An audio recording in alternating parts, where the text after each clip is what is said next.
Qualifier match শেষ, ICC ফাইনালে চলে গেছে বাংলাদেশ বাদ। ঘটনা কি নিয়ে বলছি অবশ্যই আপনারা বুঝে গেছেন। আমার সুনির্দিষ্ট দুইটা বিষয়। এক, আইসিসির সব বোর্ড মেম্বার বাংলাদেশের যে অবস্থান, ভারতে গিয়ে তারা বিশ্বকাপ খেলবে না, ভেন্যু বদলে দিতে হবে বা গ্রুপ বদল করতে হবে, এই সিদ্ধান্তের বিপক্ষে ভোট দিয়েছেন।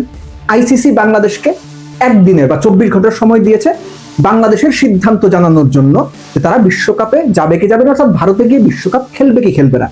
যেটা বলছিলাম, আমার জাস্ট সুনির্দিষ্ট দুইটা প্রস্তাবনা। নাম্বার 1, 24 ঘন্টা সময় নেওয়ার কোনো প্রয়োজন নেই।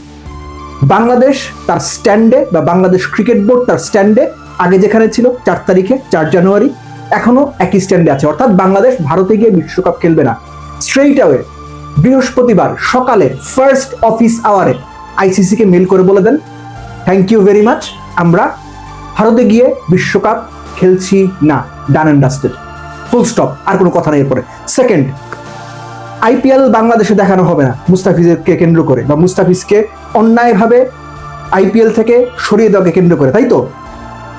আইপিএল যদি বাংলাদেশে দেখানো না হয়, বাংলাদেশ যেহেতু বিশ্বকাপে খেলছে না কিংবা বাংলাদেশে খেলার সুযোগ দেওয়া হচ্ছে না, বিশ্বকাপও বাংলাদেশে দেখানো যাবে না। সরকারের কাছে অনুরোধ করব, বিশ্বকাপ দেখানো বন্ধ করে দেন। আইপিএল যদি এখানে দেখানো সম্প্রচার বন্ধ করতে পারে, বিশ্বকাপ দেখার সম্প্রচার বন্ধ করতে অসুবিধা কি? আমাদের দেশ, আমাদের প্লেয়াররা যেখানে খেলবে না, আমাদের দর্শকরা যে গ্যালারিতে থাকবে না, আমাদের পতাকা যেখানে উড়বে না, সেই খেলা, সেই বিশ্বকাপ আমরা কেন দেখব? আমি যদি ভুল বলে থাকি কমেন্ট বক্সে বলেন ভুল বলছেন, কিন্তু আমি চাই বিশ্বকাপটাও যদি বাংলাদেশ শেষ পর্যন্ত মানে সবকিছু উল্টে দিয়ে বিশ্বকাপ খেলার সিদ্ধান্ত না নেয়, ধরে নিচ্ছে বাংলাদেশ বিশ্বকাপে যাবে না, তাহলে যেন বাংলাদেশে বিশ্বকাপ সম্প্রচার করাও না হয়। এটা আমার অনুরোধ। চাইছিলাম যে আইসিসির যে মিটিং সেখানে কি হয়, অপেক্ষার ফল যে বাংলাদেশের পক্ষে আসবে না, এটা ভাই আপনি যেমন জানতেন, আমিও তেমন জানতাম, বিসিবিও জানতো। এটা অনেকটা ফর্মালিটির মতো ছিল।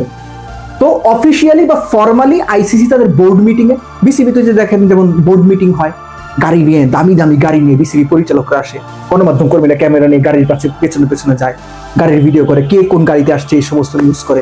তো ওইখানে কি হয় আমি জানি না, তো তারা ওইরকম করে আসছে, মিটিং করছে, মিটিং করে তাদের সিদ্ধান্ত জানাই দিচ্ছে। ফাইনাল বাংলাদেশেও আমার অনুমান প্রস্তুত ছিল যে এরকম একটা সিদ্ধান্তই আসতে যাবে। সো এতদিন এই যে কথাবার্তা, অমুক দেশ বাংলাদেশের পক্ষে দাঁড়াবে, অমুক দেশ বাংলাদেশকে ভোট দেবে, হ্যান ত্যান, আসলে ভাই স্বার্থের জায়গায় আপনি আপনার স্বার্থ দেখবেন, আমি আমার স্বার্থ দেখব। আপনার স্বার্থ দেখার জন্য আমি দৌড়ে যাব না, আমার স্বার্থ দেখার জন্য আপনি দৌড়ে আসবেন না। সো বাংলাদেশের অবস্থানে ঠিক আছে, বাংলাদেশের বিপক্ষে গিয়ে সবাই তাদের মতো করে অবস্থান জানিয়েছে, বাংলাদেশের বিপক্ষেই ভোট দিয়েছে। সো বাংলাদেশের স্ট্যান্ড কনফার্ম, আগের মতোই বাংলাদেশ বিশ্বকাপে যাবে না। আবারও বলছি, যদি না 360 ডিগ্রি কোনো কিছু উল্টে পাল্টে যায়। এখন এর আগে একটা ভিডিওতে আমি বলেছিলাম, আপনারা প্রচুর সেখানে দালাল বলেছিলেন, বলতে থাকেন, কিছুই যায় আসে না। যেটা রিয়েলিটি সেটা হচ্ছে বিশ্বকাপ না খেলার কারণে বাংলাদেশের সামনে যে 3-4টা চ্যালেঞ্জেস আসবে, র্যাঙ্কিং কমে যাওয়া, সরাসরি সামনে টি20 বিশ্বকাপে কোয়ালিফাই করতে না পারা, কোয়ালিফায়ার খেলতে হতে পারে, বাংলাদেশের জন্য জরিমানা হতে পারে, কিংবা একই সঙ্গে বাংলাদেশের সদস্য পদ সাময়িক কিংবা একটু দীর্ঘমেয়াদে স্থগিতের বিষয় হতে পারে, অনেক রকম দুষ্টামি আইসিসি করতে পারে, অনেক রকম সম্ভাবনা আছে। আমার একটাই কথা, বাংলাদেশ ক্রিকেট বোর্ড যেন এরকম কোনো সম্ভাবনা যদি তৈরি হয় যেগুলো বাংলাদেশের স্বার্থের বিপক্ষে কাজ করে, ক্রিকেট বোর্ড যেন এই যে বিসিবি বিশ্বকাপ বা সরকার মিলে বিশ্বকাপে খেলতে না যাওয়ার সিদ্ধান্ত নিয়েছে, একই রকম ভাবে যেন খুব স্ট্রংলি বাংলাদেশের বিপক্ষে যে বিষয়গুলো আসবে সেগুলো যেন তারা হ্যান্ডেল করে। লাস্টলি, এর আগে শুনেছিলাম যে বাংলাদেশ আইসিসির বিরুদ্ধে মানে লেখালেখি হচ্ছিল, আপনার পত্রিকাতেই পড়লাম আমি, যে ক্রীড়া আইন আদালতে আইসিসির বিরুদ্ধে যাবে। যদি তারা যেতে যায়, মোর দেন ওয়েলকাম। এটা হচ্ছে CAS, court of arbitration for sport. এটা হচ্ছে সুইজারল্যান্ডের, এটা লুজানে বোধহয় সদর দপ্তর। এনিওয়েজ, বাংলাদেশ যদি সেখানে যেতে চায়, সেখানেও বাংলাদেশের জন্য, বাংলাদেশ ক্রিকেট বোর্ডের জন্য আমাদের সবার ফুল সাপোর্ট থাকবে। বাংলাদেশ যদি আইনি লড়াই যেতে চায়, অবশ্যই বাংলাদেশ সেটা যেতে পারে।